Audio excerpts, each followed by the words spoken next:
에스겔에서 함께하고 계십니다. 예, 네. 뭐 좋은 얘기가 아니다 보니까 뭐 여름 바캉스에 읽으라고 제가 말씀드렸는데 어떻게 바캉스에 이 말씀을 읽다가는 참 마음이 어려울 수도 있겠네요. 그래도 읽어야죠. 예, 바캉스 갔다 네. 오셔서 네. 예, 읽으셔도 좋을 것 같고요. 네. 자, 7장까지는 5년째 대전에 선포됐고요. 8장 1절은 여섯째 달 초닷새 이렇게 시작됩니다.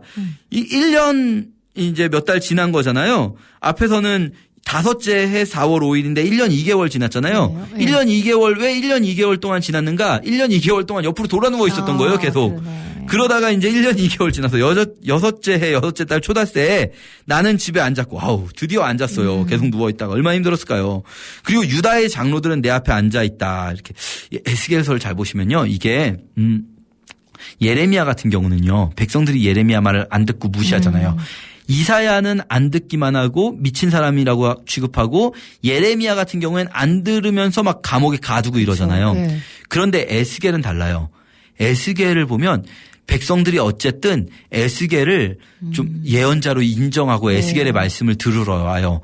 왜냐하면 여기 끌려와 있는 백성들은 이미 마음이 많이 낮아져 있고요. 그러네요. 왜냐하면 이미 막 포로로 잡혀오고 막 망하고 이랬잖아요. 물론 그렇다고 아직 돌아선 건 아니지만 그러나 에스겔은 어쨌든 조금 그래도 대우받는다라는 걸 알 수 있는데 자 장로들이 에스겔 앞에 앉아서 에스겔의 말씀을 들으러 왔겠죠, 아마도. 근데 갑자기 이런 일입니다. 8장 3절에 그가 손 같은 것을 펴서 내 머리털 한 모숨을 잡으며 주의 영이 나를 들어 천지 사이로 올리시고 자, 이게 무슨 말입니까? 내 머리털 꼭 굳이 이럴 필요 없잖아요. 이게 지금 에스겔을 갑자기 들어 올리신다는 거거든요. 천지 사이로 들어 올리셔서 환상 가운데로 예루살렘으로 끌고 가시는 거예요.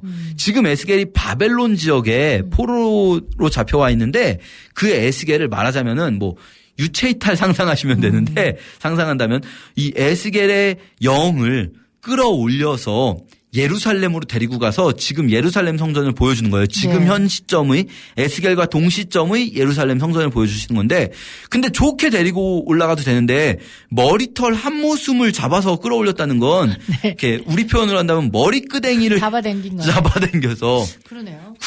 굳이 좀 이렇게 좋은 거 보여주러 가는 건 아닌 건 아시겠죠? 좋은 거 보여주러 가는 거 아니에요. 8장부터 11장까지 이제부터 예루살렘 성전을 보여주세요. 이게 한 3, 4천 킬로를 순식간에 날아가서 환상이죠, 환상. 예루살렘 성전을 보여주시는데요. 이 예루살렘 성전이 먼저 북쪽 문으로 들어와서 이제 안쪽부터 북쪽에서부터 쭉 안쪽으로 이제 쭉 들어가면서 보여주는데요. 이 벽 뚫고 퓨처죠. 이제 벽을 통과해요. 그래서 벽을 통과하면서 보여주시는 거예요. 이제 환상으로. 근데 판타지 소설이네요. 예. 근데요, 이 환상이 너무나 가슴 아픈 게 여기가 어디냐면 성전이잖아요. 성전이 누구를 섬기는 곳일까요? 여호와를 섬기는 곳이죠. 하나님 성전이죠. 그런데 성전 안에 들어가 보니까 성전 북쪽 방 안에 북쪽 문 안에 우상이 세워져 있고요. 문을 통과해서 방으로 들어가 보니까 벽에 각양 곤충과 가증한 짐승과 우상을 벽들에 그려놨어요. 그러면서요, 이 백성들이 뭐라고 하냐면 이렇게 말해요. 하나님이 우리를 보시지 않으시고 이 땅을 버리셨다 이렇게 말해요. 그러니까 우리는 하나님 대신에 다른 것들을 분양하겠다. 그래서 이제 북문에 가보니까 거기는 여인들이 앉아서 단무스라는 우상을 섬기면서 애곡하고 있고요. 성전 안뜰로 갑니다. 이제 여기는 제사장들만 들어갈 수 있는 곳이에요. 그곳으로 들어갔더니 이제 레위인들, 제사장들 25명이 여호와의 성전을 등지고 낯을 동쪽으로 향하여 동쪽 태양에게 예배하더라. 자, 이게 뭐냐면요. 성전이 이제 서쪽에 성전이 있거든요. 그런데 성전을 등지고 여호와를 등지고 여호와의 성전에서 동쪽에 있는 태양을 경배하는 거죠. 이런 것들을 다 보여주면서 성전이 타락한 걸 보여주시는 거예요. 재밌는 건 뭐냐면 사실 지금 이스라엘이 유다가 이렇게 망해가는 거 왜 망하는 겁니까? 자기들이 망하게 한 거잖아요. 폭력으로 가득 채우고 자기들이 막 이 성읍을 폭력으로 채우고 우상을 숭배하고 그런 거잖아요. 충분히 그걸 알려주기도 했잖아요. 우상 숭배 때문에 망하는 거라고 예언자들도 충분히 말을 했거든요. 그러면 회개해야 되잖아요. 그런데 그러지 않아요. 막상 이렇게 자기들이 망하는 상황이 닥쳐오니까 우리가 망하는 건 우리가 그동안 그래도 하나님 어쨌든 섬겼는데 우리가 뭐 잘하진 않았어도 하나님 섬겼는데 우리가 망하는 건 하나님이 우리를 돌아보지 않는 거다. 하나님이 우리를 버렸다. 딴 길을 찾아봐야 된다. 그렇죠. 그런. 다른 길을 찾아봐야 되는 거죠. 아이고. 자기 상황에 맞는 신들을 찾기로 하는 거죠.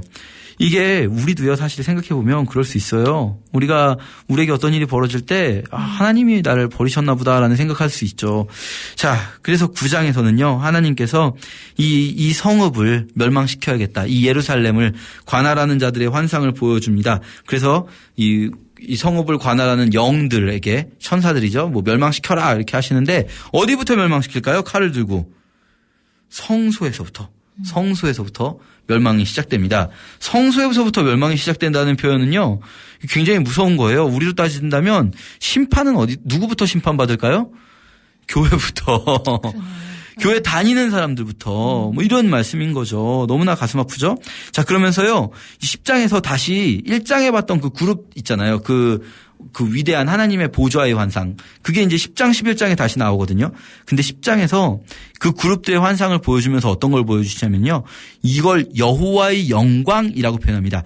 1장에도 나왔고 3장에도 나왔었고 여기 10장에도 나오는 요 여호와의 보좌 환상. 이 환상을 여호와의 영광이라고 표현하고 있는 거예요. 그러니까 여기서 에스겔서에서 갖고 여호와의 영광이 나올 때 딴 거 상상하시면 안 되고요. 하나님의 임재, 하나님의 보좌, 이것을 여호와의 영광이라고 표현하는 거예요. 여호와의 영광은 뭐냐면요. 이 땅에 드러나는 하나님의 모습, 이것이 여호와의 영광인 거예요. 자, 이 땅에 드러나는 하나님의 모습, 그 여호와의 영광이 10장 18절에 성전을 떠나기 시작해요. 이제 성전 문지방을 떠나고요. 11장에서 성전을 떠나서 성읍 가운데로 가고요. 성읍의 동쪽 산으로 가고요. 성전을 떠나게 됩니다. 여호와의 영광이 떠났다. 성전을. 이제 이 성전은 껍데기야. 이건 이제 성전이 아니야 라고 하는 거죠. 자, 이렇게 11장까지 성전 환상이 나오고요. 12장부터 계속해서 이제 예루살렘의 멸망을 예언하는 표적들과 선포들이 나오거든요. 12장에서는요. 또 이제 어떤 상징적인 행동을 하는 거죠. 어떤 상징적인 행동을 하냐면 이 포로로 끌려가는 것처럼 이 에스겔 선지자가 막 포로로 끌려갑니다. 포로로 끌려가는 것처럼 자기 스스로 짐 싸서 나가는 거죠. 짐 싸서 이사 가듯이 가는 거예요. 백성들이 물어보는 거죠. 뭐 하십니까? 물어보면 이렇게 이 예루살렘에 있는 왕들도 포로로 끌려오고 다 고관들도 포로로 끌려올 거야. 다 죽을 거야. 라고 말씀하시는 거죠. 그리고 이제 13, 14장 직설적으로 선포합니다. 이들 다 망할 거야. 근데 13장은 선지자들, 예언자들에게 경고하는 거예요. 왜냐하면 이 예언자들이 평강이 없는데 평강이 있다고 그러고 있거든요. 그리고요, 14장은 장로들, 지도자들을 향해서 선포합니다.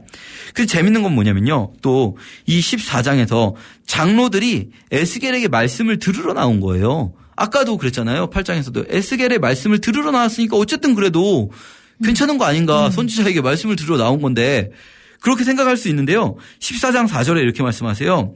너는 그들에게 말하여 이르라. 그 우상을 마음에 들이며 죄악의 걸림돌을 자기 앞에 두고 선지자에게로 가는 모든 자에게 나 여호와가 보응할 거다. 자, 7절에도 말씀하시죠. 자기를 위하여 내게 묻고자 하여 선지자에게 가는 모든 자에게는 나 여호와가 보응할 것이다. 이게 무슨 말씀입니까? 이들이 에스겔에 나오고 있긴 하지만 이들은 여전히 이들 안에 우상이 있고요. 이들은 여전히 자기들만을 위하고 있는 거예요. 하나님께 돌아갈 생각은 없고 자기를 위해서 에스겔을 찾아오는 거죠.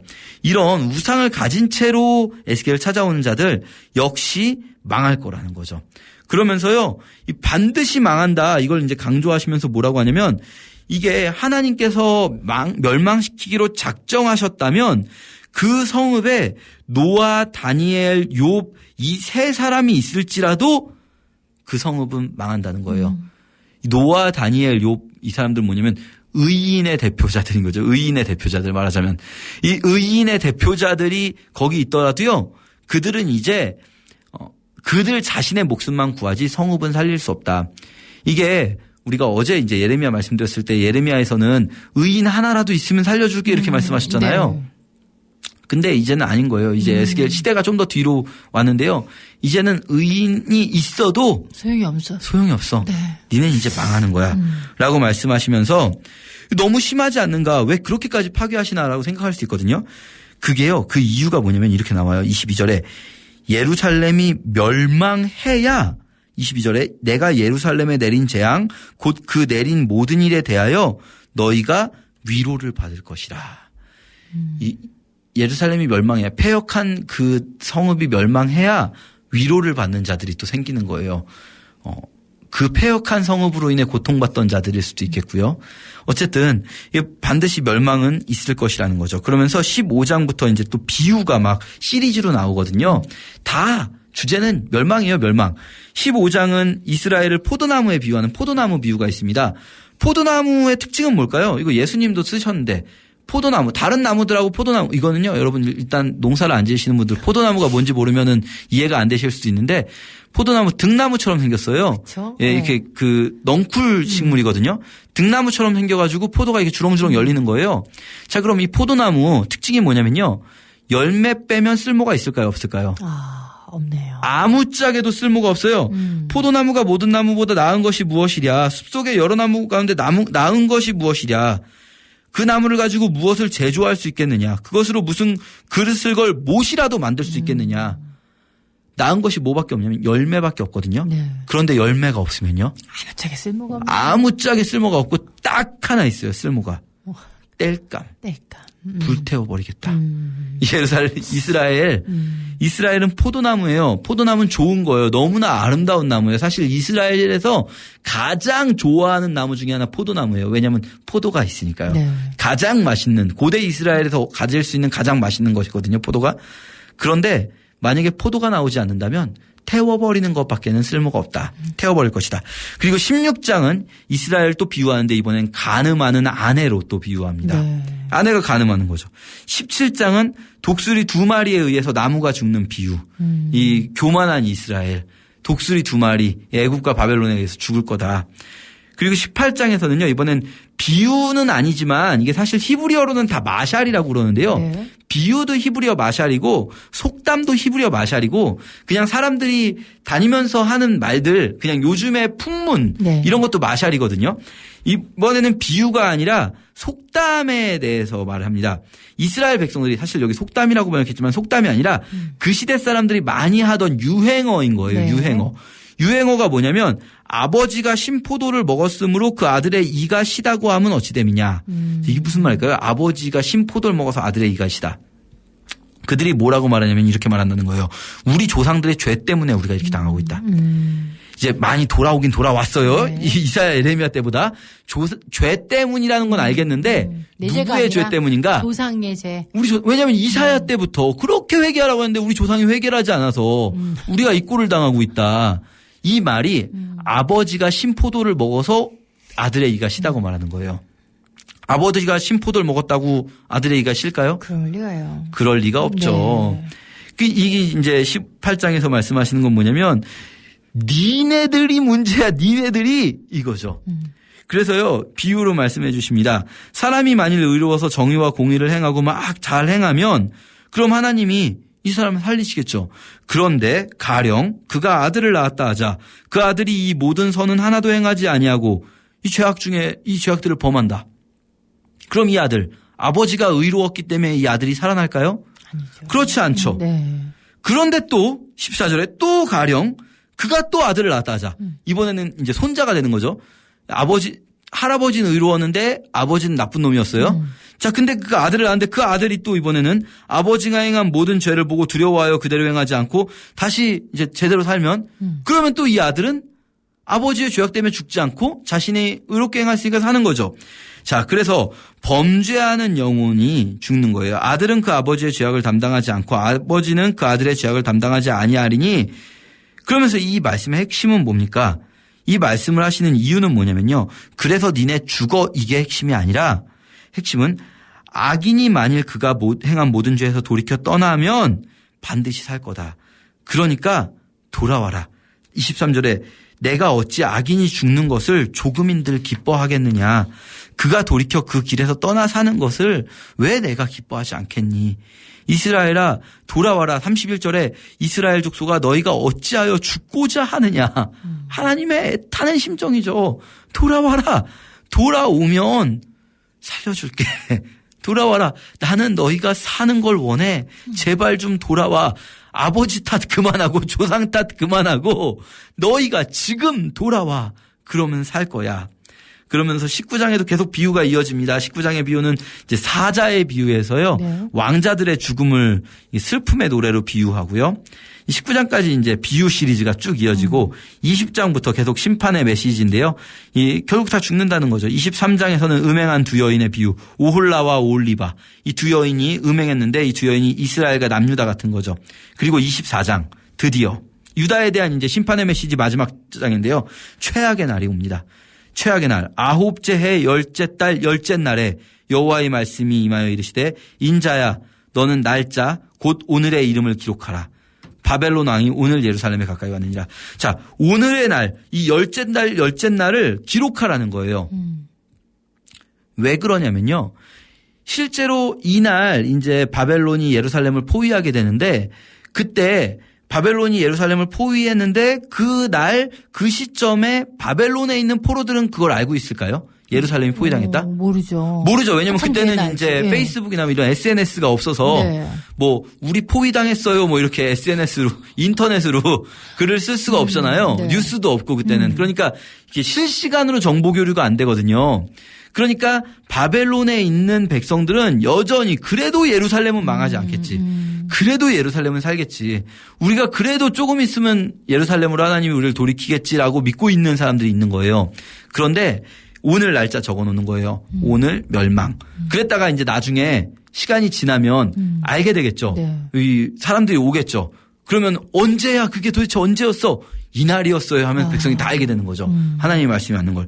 근데요, 이거를 너무 가슴 아픈 건 하나님이 그냥 이렇게 적어놓는 정도로 말하라고 하지 않아요. 왜냐하면 또 적어놓는 정도로 말하면 백성들이 나중에 가서 그걸 오늘 적은 거 아니야? 막 이럴 수도 있잖아요. 그거 그때 적은 게 아니라 오늘 적은 거 아니야. 그러니까 오늘 뭔가 좀 충격적인 일을 하나님이 또 하나 계획을 하셔야 돼요. 이 상징 행동이라는 게 그런 의미거든요. 지나간 후에도 백성들이 그 일을 기억할 수 있게 해주는 게 상징 행동이에요. 왜냐하면 말로만 선포하면 잊어요. 그래놓고 딴소리 할 수 있어요, 나중에. 근데 상징 행동은 잊혀지지가 않거든요. 이사야가 막 빨개 벗고 다니면 어떻게 잊겠어요? 빨개 벗고 다니는 선지자를. 네. 그러니까요. 하나님이 상징 행동 하나를 하라고 하시는데 24장 16절에 인자야 에스겔에게 말씀하시는 거죠. 내가 너희 눈에 기뻐하는 것을 한번 쳐서 빼앗으리니 너는 슬퍼하거나 울거나 눈물을 흘리지 말고 조용히 탄식하고 있으라는 거예요. 초상집처럼 하지도 말고 막 이렇게 하지 말라는 거예요. 울지도 말고 장례 이 시계 예복을 입지도 말라는 거예요. 누군가 죽을 건데. 그래놓고 18절 내가 아침에 백성에게 이걸 말했어요. 아침에 백성에게 선포했어요. 오늘 바벨론이 포위했고요. 여러분 나에겐 이런 말씀이 오셨습니다. 그리고 저녁에 내 아내가 죽었으므로 저녁에 에스겔의 아내가 죽어요. 근데 울어도 안 되고. 울어도 안 되고 슬픈 기색을 내비쳐도 안 되고 장례 의복을 입어도 안 돼요. 저녁에 내 아내가 죽었으므로 아침에 내가 받은 명령대로 행하매. 그러니까 백성들이 물어보는 거죠. 왜 안 옵니까? 왜 장례식을 안 합니까? 왜 의복을 갈아입지 않습니까? 그때 말씀하시는 거죠. 예루살렘이 멸망했다는 소식을 들을 때 너희가 이럴 거다. 너희들은 울 수도 없을 것이다. 너희들은 울지도 못하고 그저 어떻게 보면 울 자격도 없이 그저 너희들은 떨고만 있을 것이다. 라고 이제 말씀을 하시는 거예요. 그러면서 오늘을 반드시 기억해라. 이렇게 말씀하시는 거죠. 이게 너무나 안타깝지 않습니까? 이 에스겔의 선지자의 삶이라는 게 예레미야의 삶. 제가 어제 이제 설명은 못 드렸는데 시간 관계상 예레미야의 삶이라는 것도 나중에는요 막 끌려다녀요. 여기저기 막 예레미야를 끌고 가서 이집트까지 끌려가서 막 죽게 되는데요. 이집트에서 선지자들의 삶이요 정말 이루 말할 수가 없습니다. 자, 그게 이제 파수꾼의 사명인 거죠. 자, 25장부터 32장까지는요 이방에 대한 심판들입니다. 이방에 대한 심판들은 사실 뭐 예레미야나 에스겔이나 다 비슷해요. 암몬, 모압, 에돔, 블레셋, 두로, 시돈, 애굽 다 망할 것이다. 자, 그리고 이제 33장 이스라엘의 회복이 예언됩니다. 이 33장부터 마지막까지 회복이 예언되는데요. 이때 33장이 제일 먼저 시작될 때는 파수꾼의 사명을 다시 한번 말씀하십니다. 요거 3장에서 말씀하셨던 거거든요. 네가 말하지 않으면은 네 잘못이야 요거 있잖아요. 이 그때도 이제 두려워했는데 근데 사실 지금은 백성들이 에스겔의 말을 잘 듣는 시점이거든요. 굳이 에스겔도 잘 말하고 백성들도 잘 들어요. 이제는 왜냐하면 에스겔 말대로 진짜 망하고 이랬으니까. 근데 굳이 이렇게 말씀하시는 이유는 뭐냐면요. 굳이 또다시 한번 또 세게 너 내가 말한 대로 안전하면은 네 잘못이야라고 말씀하시는 이유는 뭐냐면요. 이 메시지의 강도가 좀 더 세질 것이기 때문이고요. 네. 눈앞에서 지금 백성들이 들으러 왔다고 해서 그들이 진짜로 듣고 있는 게 아니라는 걸 말씀하시는 거예요. 네. 33장에 이렇게 말씀하십니다.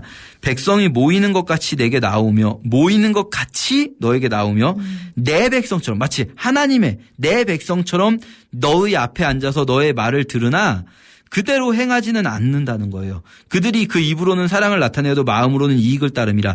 그들은 네가 고운 음성으로 사랑의 노래를 하며 음악을 잘하는 자같이 여겼나니 네 말을 듣고도 행하지 아니하거니와 그 말이 응하리니 응할 때에는 그들이 한 선지자가 자기 가운데 있었음을 알리라. 자, 무슨 말이냐면요. 백성들이 에스겔 앞에 나오지만 사실 그거는요. 그냥 자기들을 위해서 나오는 거고요. 듣기 좋은 말 듣고 싶어서 나오는 거고요. 심지어는 에스겔이 아마도 이제 제사장이기도 하고 원래 레위인들은 이 음악을 잘하거든요. 그리고 또 메시지를 음악에 담아서 선포를 많이 합니다. 우리도 그렇잖아요. 지금 찬양으로 많이 선포하잖아요. 그것처럼 이제 고대 이스라엘에도 음악으로 많이 아마 선포를 했을 거예요. 메시지를. 그러니까 그들은 뭐라고 생각하냐면 네가 고운 음성으로 사랑의 노래를 하고 음악을 잘하는 자처럼 음악 들으러 나온 거나 마찬가지야. 네 말을 들으러 온 게 아니라 네 메시지를 듣고 진짜 하나님의 말씀을 듣고 회개하러 오는 게 아니라 그냥 음악이나 들으러 오는 거야. 물론 이들이 진짜 음악만 들으러 오는 건 아니지만 자기들 듣기에 좋은 말만 골라 들으러 온다는 걸 그렇게 표현하시는 거겠죠. 네. 우리도 오늘날 그럴 수 있습니다. 예배에 우리가 정말 여러 번 가고 열심히 가도 우리가 어쩌면요. 정말 우리 듣고 싶은 말만 듣고 싶어서 가는 걸 수도 있고요. 좋은 음악과 쾌적한 환경이 좋아서 가는 걸 수도 있어요. 네. 그거는요. 전혀 중요한 게 아닙니다. 그거는 결국은 멸망으로 가는 길이고요. 멸망한 후에야 선지자가 우리 가운데 있었다는 걸 알게 될 겁니다. 자, 그래서요. 이제 드디어 33장에 성이 예루살렘이 함락되게 됩니다. 사로잡힌 지 12해째. 아까 이제 사로잡힌 지 9째 해에 예루살렘이 포위됐잖아요. 그때부터 3년 가까이 포위돼 있다가 이제 함락되게 되고요. 그리고 이제 다시 예루살렘이 막 강하게 에스겔이 강하게 선포하는 거죠. 메시지가 한결 더 세졌습니다. 34장에서요. 회복을 선포하는데 사실 메시지가 굉장히 강력해요. 왜냐하면 회복에 앞서서 누굴 먼저 치냐면요. 목자들을 치거든요. 34장에 목자들, 이스라엘의 목자들에게 예언하라. 이 목자들, 이들은 화 있을 거예요. 왜냐면요. 그들을 양떼를 먹이라고 양떼를 맡기고 꼴을 줬더니 이 목자들이 어떻게 했습니까? 양떼를 먹이진 않고 양을 잡아먹었어요. 그리고 양떼가 아플 때 돌봐주지도 않고요. 양떼 다쳤을 때 싸매주지도 않고요. 양떼의 꼴을 나눠주지도 않아요. 그러니까요. 양들은 모두 흩어져서 목자 없이 유리하다가 들짐승에 파괴됐어요. 이제는 내가 내 양을 찾을 것이다. 이거요. 이 에스겔 읽으시면 우리가 뭐 예레미야도 마찬가지고 이사야도 마찬가지인데요. 예수님의 말씀이나 신약의 말씀들은요. 다 이 구약을 바탕으로 하고 있는 거예요. 말씀하십니다. 내가 내 양의 목자가 되겠다. 15절에 내가 친히 내 양의 목자가 되겠다. 이게 누구를 말씀하시는 거겠어요? 예수님을 말씀하시는 거죠. 자, 그런데 이제 또 이런 게 있어요. 양들은 다 잘했을까요? 목자들이 이제 문제인데 양들은요. 16절 보면 그 잃어버린 자를 내가 찾으며 쫓기는 자를 내가 돌아오게 하고 상한 자를 싸매주는데 그런데 살찐 자와 강한 자 여기서 양들 얘기하는 거거든요. 얘네들은 없앨 거라는 거예요. 양들 중에도 살찐 자가 있어요. 그래서 17절 보면 내가 내 양떼 중에서 양과 양 사이와 수장과 수점소 사이에서 심판하겠다. 이게 왜 그러냐면요. 살찐 양들은 왜 그랬냐면 좋은 꼴을 먹으면서 자기가 먹고 남은 것들을 발로 짓밟아서 다른 양들이 못 먹게 만든 양들이 있다는 거예요. 네. 그러니까 내가 양들 사이에서도 내가 심판하겠다. 예수님도 말씀하셨죠. 우리가 주님을 믿는다고 해도 우리 안에 구분이 또 있을 겁니다. 우리 말로는 주님 다 믿는다고 해도. 자, 그리고 이제 회복이 일어납니다. 마지막 전쟁이 일어나는데요. 마지막 전쟁을 하려면 싸울 사람이 있어야 되잖아요. 회복되려면 이미 다 죽었는데 누가 회복돼요? 37장 마른 뼈들이 일어납니다. 하나님께서요, 에스겔을 골짜기로 데려가는데 거기 막 시체가 이제 다 썩어서 뼈가 말라 있는 거예요. 막 해골들만 있는 거예요. 에스겔에게 보여주시면서 이 뼈들이 능히 살 수 있겠느냐? 에스겔이 대답하죠. 주님은 아시겠죠? 전 모르겠네요. 생기를 불어넣으시니까 마른 뼈가 다시 살아나고요. 이 마른 뼈가 그냥 사는 게 아니라 그들이 군대가 됩니다. 그래서 다시 하나님 나라가 되는 거죠. 그리고 내 종 다윗이 그들의 왕이 될 것이다. 내 종 다윗, 이게 누구겠습니까? 예수 그리스도를 그래서 신약의 백성들이 그토록 다윗의 자손 예수여라고 부르짖는 이유가 바로 이런 예언들 때문인 거예요. 마지막 때에 내 종 다윗이 다시 일으킬 것이다. 자, 그리고 38장 39장에서 회복이 됐는데 다시 큰 전쟁이 예언돼요. 회복이 돼서 백성들이 다 돌아와서 네. 살고 있는데 그런데 다시 큰 전쟁이 있다는 거예요. 마곡 땅에 사는 곡. 이 마곡 땅, 우리 서울에도 마곡지구라고 있는데 그 마곡 땅에 마곡이라는 동네에 사는 곡이라는 왕. 이게 또 계시록에 나오는 이야기입니다. 네. 이 마곡 땅의 왕 곡이 많은 군대를 모아요. 온 세상의 군대를 모아서 쳐들어오는 거예요. 이스라엘로. 문제는 뭐냐면 이스라엘은요, 지금 평화롭게 살면서 아무 전쟁 대비가 안 돼 있어요.